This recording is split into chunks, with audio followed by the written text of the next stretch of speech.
Need to send a letter but don't have envelopes? Let's create one in Word.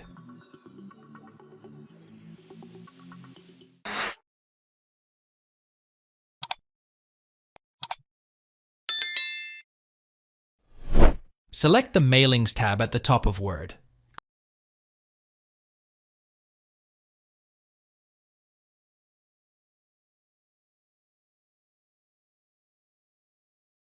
Click on the Envelopes button, which has the option to create envelopes. In the dialog box, insert the delivery address for the envelope, enter a return address if needed. Ensure that the envelope is properly loaded into the printer before printing.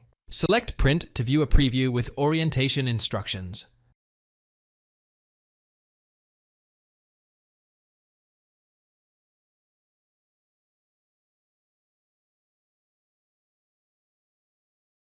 Adjust envelope options and printing options as needed to match the printer's requirements. Position the envelope with postage facing inward, either facing up or to the left as directed. Choose OK to confirm settings, then select Print to print the envelope. Thanks for watching. If it helps, make sure to hit like and subscribe.